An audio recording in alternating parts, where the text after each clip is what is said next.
Le bruit d'un gros bourdon besogneux butinant dans le printemps frileux par un matin de gelée blanche sort en bouffée d'une branche.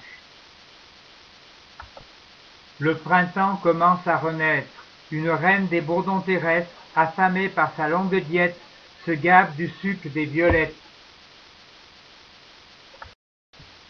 Son gros corps alourdi profite du tapis pour changer de corolle sans prendre son envol. Soudain, on est étonné de l'entendre bourdonner, les ailes immobilisées par les tiges entrecroisées. Et souvent, c'est au ras du sol qu'on entend encore son vol, ignorant les pervenches mais attiré par les niches.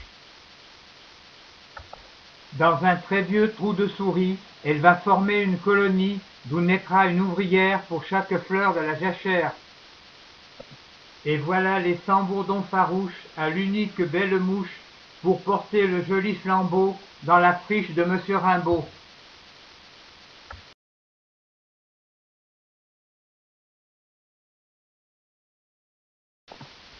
Lequel, parmi les humains, a fait le même chemin pour juger en abeille le plaisir d'être pareil. Bruissant dans la chaleur, velouté pour la couleur, le bourdon sur une fleur est condensé de bonheur. La fleur de l'office se pare d'atour pour qu'il l'honore bien tous les jours. La nature joue au bourdon un tour qui va le faire fondre d'un grand amour. D'où vient ce mystère génétique d'un très vieux souvenir érotique qui laisse le bourdon perplexe, lui qui n'a pas toujours un sexe? Il pourrait naître des questions ingénues sur ce plaisir et cette volupté ténue de la femelle stérile du bourdon qui consomme cette pseudo-copulation. À toutes ces ouvrières qui meurent dès la fin de leur labeur, la nature accorde de la volupté pour chaque fleur fécondée.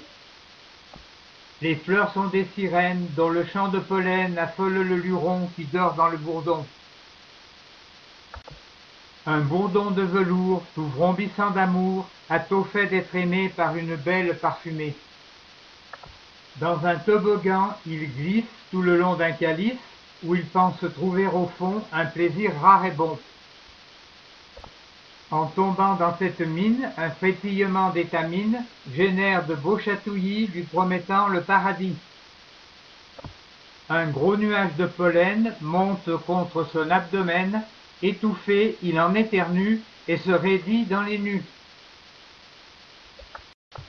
Mais, tout penaud, c'est dans son jabot qu'il reçoit sidéré un pauvre plaisir sucré.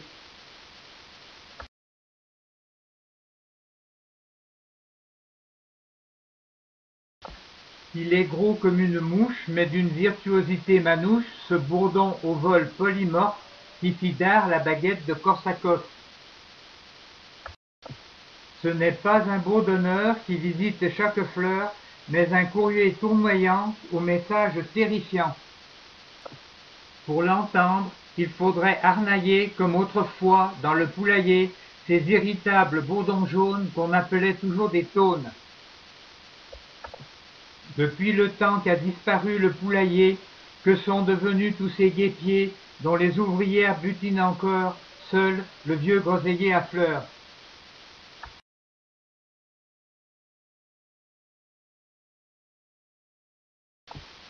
Comme beaucoup de prédateurs, le cruel frelon chasseur est le seul à occuper son territoire préféré. J'ai admiré le vol épicycloïdal d'un gros frelon, véritable cannibale, chassant les abeilles pourtant ses cousines pour les croquer dans la prairie voisine. Le frelon est un redoutable combattant qui se rit du pauvre dard piquant de ses cousines butineuses trop perdues dans leurs tâches laborieuses. Les pattes se font d'araignée contre l'abeille empoignée qu'une vive ronde habile vient servir aux mandibules. Sali d'aucune saignée, ce festin de l'araignée dont on entend les craquements n'est plus qu'un engloutissement. Mais le frelon n'est que chasseur et pas serial killer, car c'est pour nourrir son couvain qu'il fait cet ogresque festin. Et la vue du frelon, qui n'égale pas celle du faucon, le rend très maladroit quand il se laisse tomber sur sa proie. Affairée sur sa fleur, l'abeille n'a pas peur, elle voit le danger qui la surplombe et se sauve avant qu'il ne tombe. Les frelons, bien que semblant redoutables, ne prélèvent qu'un butin raisonnable dans le monde affairé des butineuses chassées.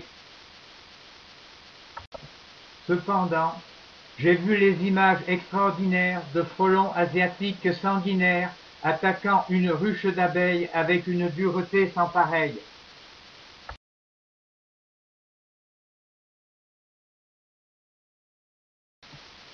Je sais que ces concons, sans même ces flonflons, qui font ruisseler l'ivresse et vous emplissent de liesse.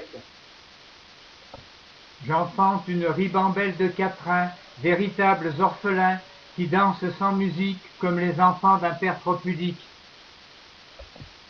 Certains, les plus hardis d'entre eux, se verraient bien au milieu d'une chansonnette dans un bal musette.